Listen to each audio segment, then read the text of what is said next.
welcome to my belated review of Wonder Woman 1984. Yes, I should have done this 3-4 days ago, but it took me so many hours to figure out what to say about this film because there's so much to dive into that it's hard to sometimes articulate what I want to say without going off on a tangent, which happens so often with me. And then, of course, by the time I finished figuring out what I wanted to say and how I wanted to say it, it was literally the next day, and I had to prepare for Christmas Eve, and then there was Christmas, and then I spent Boxing Day sleeping off everything that had happened Christmas Eve and Christmas, so I didn't feel like doing any of that then, and then here we are today. Now, I have perused social media, and apparently there is some Wonder Woman discourse going on. I don't know what that's about. I don't care what that's about. Kind of makes me wish that I had put this up sooner, because now maybe there's a chance nobody will want to see my review because they're too afraid of what's going to be said. I don't know. I don't know what anybody else has said about Wonder Woman because I don't look at anyone else's reviews until I've done my own. I don't like to copy anyone or have any bias or anything like that. And at the end of the day, I don't actually care what other people think because I just care what I think about these films. If I like them, if I don't, whatever. So I am going to tell you my thoughts on Wonder Woman, and if you agree with me, cool. If you disagree with me, cool as well. So yeah, let's just get into it.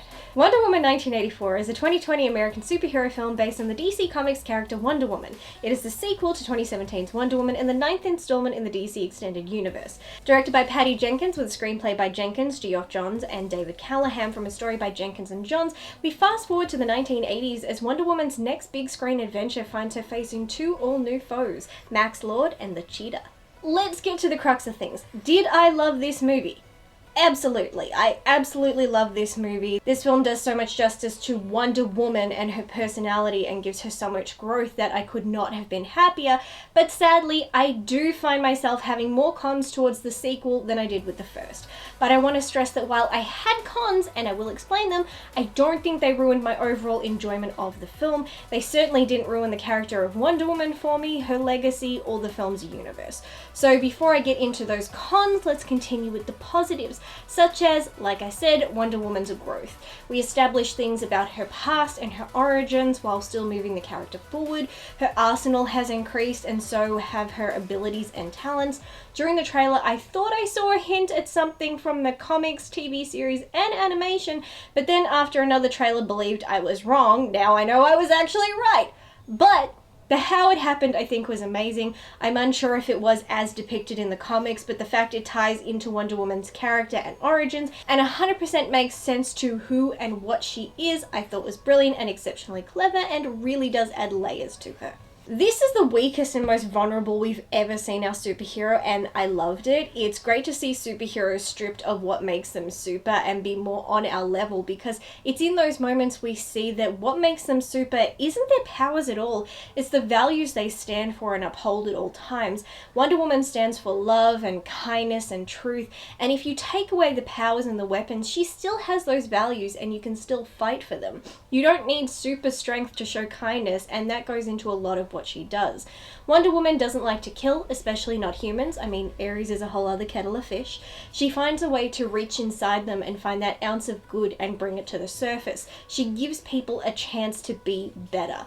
It's a huge difference between most male and female superheroes. She doesn't give up on people's humanity, and I think it's something many admire, that belief that we can be better than we are. But what superhero story doesn't come without sacrifice?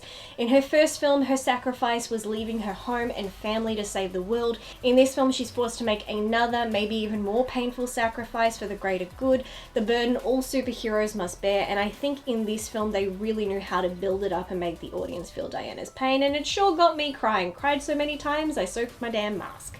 Watching the trailer, I had no idea what the storyline was for this film, and I gotta be honest, to a degree, I still kinda don't know what the storyline was. But the questions I asked myself were, how does Steve return from the dead? What does Pedro Pascal's character have to do with anything? And what makes these characters so special that she needs a suit upgrade but she didn't when fighting Ares? Fortunately, the film answers all of those questions. Kind of. Steve's return makes perfect sense. I love that he's someone who Diana can share her secrets with, yet he's still protective of her while accepting and embracing her strength and skill. It's also his different perspective on life that helps her to grow. Chris Pine was so fantastic and added some levity to the film that I really enjoyed. Could Diana grow on her own? Yes, and she does. She gained many new skills over the years on her own. She says so and demonstrates it, but we grow them most when we are around others, and especially when we let others in, so it makes sense that Steve's return allows her to grow even more as a woman, a person, and as a superhero, especially because this film establishes that emotionally she's cut herself off from people. Our relationships and interactions with others give us some of our best life lessons, and I appreciate this film giving us that and giving Diana that. I love that we see more of Themyscira. I honestly had hoped that Diana's golden armor meant she had to return to her home island to obtain it, but alas, no.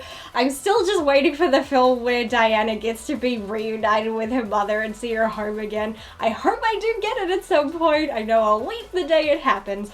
However, the flashback of a young Diana shows us Diana learning a valuable lesson she will need in the events of the film, but I feel her lesson actually speaks a great deal to this film's villains. But on the bright side, the armor Diana wears in this film has its own story and part to play. I did think the timing of the suit was pretty off. Given everything happening to Diana, it made more sense for her to have it when she was at her most vulnerable, as that was when she needed it most. Instead, she uses it when she's at peak form again, so that was odd, and then ultimately, I don't even think she needed it. She really only used the best part of it briefly, and against one person. After that, it was kinda useless. Beautiful and eye-catching, and it really screams hero, but it seems like a lot of effort for such little use, especially given how she ends up saving the day. But the armor does allow us to learn more about Themyscira and the Amazons, and I think might even have a role to play in a third Wonder Woman film, because this film does have a post-credit scene, and the scene had my jaw on the floor. It fit with the events of the film, was an awesome tribute, and really opens possibilities for the sequel. Having Steve back was great. I love that he and Diana have quite the role reversal in this film. In the first film, Diana was in wonder and confusion at everything as she experienced the world for the first time. In this film, that's now Steve as he experiences the future with wonder and excitement, seeing only the good and really embracing all it has to offer. I honestly thought he'd look around and be disappointed by the world, but he wasn't. If anything, he loved it more. And Diana, knowing his passion for aviation, didn't hesitate to make his day by showing how far aviation had come since his time. Seeing him fighting by Diana's side and adapting to the world with such excitement made you appreciate the world and see the good and the beauty in it the way he did, the way Diana does, and I love that. Plus, seeing them together and happy was absolutely beautiful and pulled at the heartstrings. There is no doubt this film has a lot of heart and doesn't skimp on the emotions, but now it's time to get into the cons, which for me is the villains. In my personal opinion, the DCEU is not that great at writing villains. I think the DC comics have terrific villains, but the films don't do a good job at bringing them to life, at least not in recent years. There have only been a handful I enjoyed. I enjoyed the villain storyline of the first Wonder Woman film because Ares was more of a red herring, with the real villains being humans themselves. I think that theme has carried into this film, which I like. Ultimately, it's not some magical object or god that will be our end, it's us. 2020 has definitely taught us that. Humans and their vanity and selfishness being destroyed by our own hubris. It's poetic and realistic. You can punch and beat a god, you can destroy a magical object, but how do you save humans from themselves? Now that's a challenge, but Diana is up for the task as always. For starters, I don't think this film needed two villains. I think it was pointless and made some moments feel off. I think the start of the film kind of rushed the introductions and went straight into putting everyone on their big path, and I didn't like how fast that happened. I love Pedro Pascal as Maxwell Lloyd, but his character development was completely off. Now I haven't read the comics, but I do my research, and correct me if I'm wrong, but from my research research and what I remember from an appearance in things like Smallville, this film was not an accurate interpretation of the character. Maxwell is highly intelligent and influential, but in this, he's just a con man who plays a good game, and his motives, while realistic, seem really weak. He just wants to be more than what he is, which goes from 0 to 1,000 in an instant. He becomes completely power mad in 3.5 seconds, and it feels like it came out of nowhere. I don't think they dove enough into his motivations. They felt very surface level, and I was very disappointed. Even without research, it didn't feel like enough was put into him aside from make him power hungry. Now, I have a love-hate relationship with one aspect of his story, and it ties into Diana's flashback, where she learns nothing is gained in life by cheating and taking the easy way out. Max spends maybe years putting time and energy into finding an object that will basically allow him to cheat and take the easy way out to obtain all he wants. He could have directed that same time and energy into actually building something real. It's very honest to how humans are, but at the same time, it's frustrating. How does someone who came from nothing become obsessed with a magical mythical object? There's nothing in his character that explains this. Then how he's defeated again makes no sense. I like that in this moment we learn more about his past and struggles because it gives more to his character, explains more about him and allows us to empathize with him, but what happens with him in the end seems again out of character. Throughout the film, he never showed an ounce of care for anyone but himself, so to suddenly say on some level he always did seems like a reach. But it's nice to see them imply he has a heart, so it's a double-edged sword, but it did briefly hit me in the heart, so that was nice. I mean, the more I think about it, and I did spend literally the entire film asking myself, what does he want? What is it he is trying to do? What is he trying to accomplish? And I have to admit, got to the end of it, and I still don't really know. I'm not entirely sure what his big goal was. Was there one?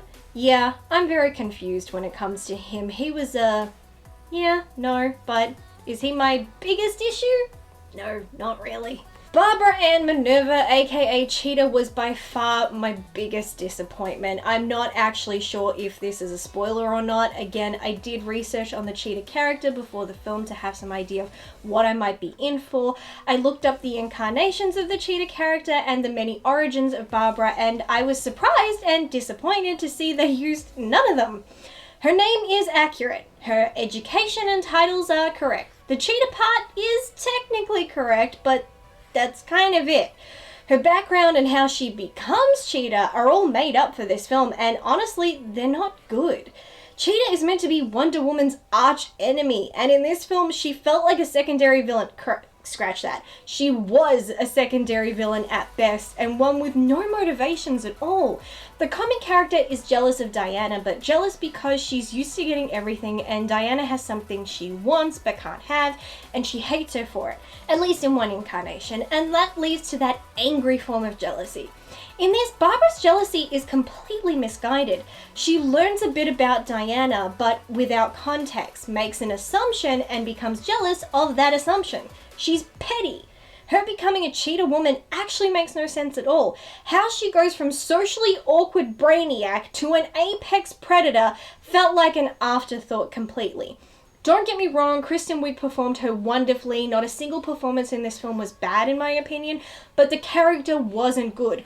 Worst of all, they she's all that at her. For years, films like My Fair Lady, Sabrina, She's All That do the same crap with female transformations. Take an already beautiful woman, put her in some crappy clothes and glasses, and then her transformation comes when she loses the glasses and wears better clothes. It's superficial and does a disservice to the character, and they did this with Barbara. Barbara is lovely and beautiful. No matter how she dresses, it's just no one notices her. If she had a friend who could help her with her confidence, she'd be fine. But no, she needs magic to come along and make her suddenly want to dress sexy and suddenly wear makeup, and instantly she's a whole other person. Way before the powers kick in, her transformation begins by wearing tighter clothes and taking off her glasses. This intricate, badass, and depending on the origin, complex character was rewritten as someone insecure and vain who became what she was because she was socially awkward. Are you serious? Nothing to do with her intelligence, which on the bright side they do show a bit of, her passion, her knowledge, her history or background. No, it was just random chance in a moment of insecurity, and that somehow made her worthy of going toe to toe with Diana, a demigod. Sorry, but no. Minus the superpowers, everything she gained she could easily have had with effort. I mean, taking off your glasses and putting on a tight dress is not a divine act.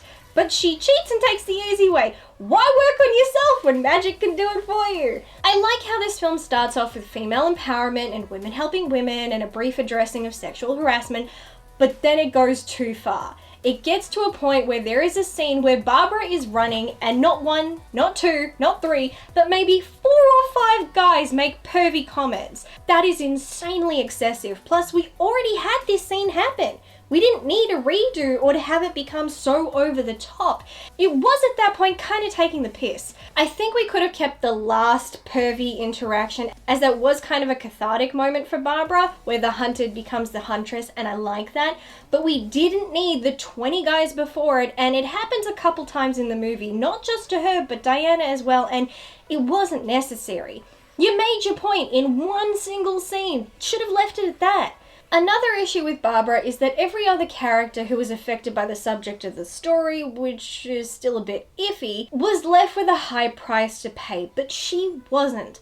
Diana started losing something very important to her and necessary. Barbara lost her humanity, which frankly isn't a big deal to the person who loses it. If you lose it, you don't freaking care. Diana was more upset about that than Barbara was. Everyone else was paying a high price except her. So for her, of course it was easy to stay on her path. She really hadn't lost that much. She, like Maxwell, went from 0 to 1,000 and it just didn't make sense.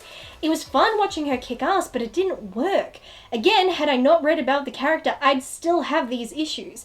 This film felt as though, in terms of villains, it rewrote the villains to fit the story instead of writing a story that best incorporates these specific villains. Also, like usual, the effects for Cheetah looked very different in the trailer, and to be honest, I like how she looked in the trailer better. In the film, her face looked painted on. I mean, it very well could have been, and there's nothing wrong with that, but the fact was, to me, it 100% looked like makeup, and it kind of pulled me out of the illusion. She may have looked like a cheetah, but she was not the cheetah character. Having said all that, like I said earlier on, I still love this movie. It kept me captivated from start to end. Watching Diana show not just her physical skills, but her intellectual ones as well was amazing. Seeing the extent of her knowledge and watching her put it into practice. Gal Gadot has really put even more into the character, and she was already doing a great job. But in this, she gave it everything she had. It was deep, powerful, empowering, and you felt him from start to finish, at least from her character. Diana is such an amazing character with an amazingly rich story. I love learning more about her, watching her grow, learn more about herself. Watching this was so rewarding, and I was so glad I got to see this on the big screen. I even love her first run-in with some bad guys because it totally felt like it harkens back to the TV series with Linda Carter, and I love that. However I feel about the villains or a rush to get into certain plot points, this film is so great to me. Though I do admit the kind of central catalyst for our villains, or at least what essentially makes them villains, I'm not going to go into too many details, but the catalyst that kind of starts all the events of the film, I'm still so unsure of. I was about halfway into the film and I was still asking myself, what is this film about? What is actually going on?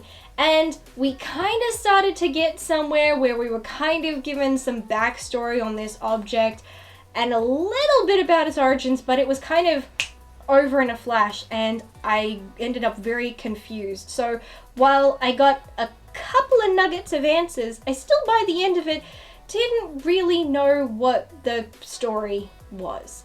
However, the score is terrific, the effects were amazing, 98% of the time, the sets, the costumes, I love this film, and I will without a doubt watch this again.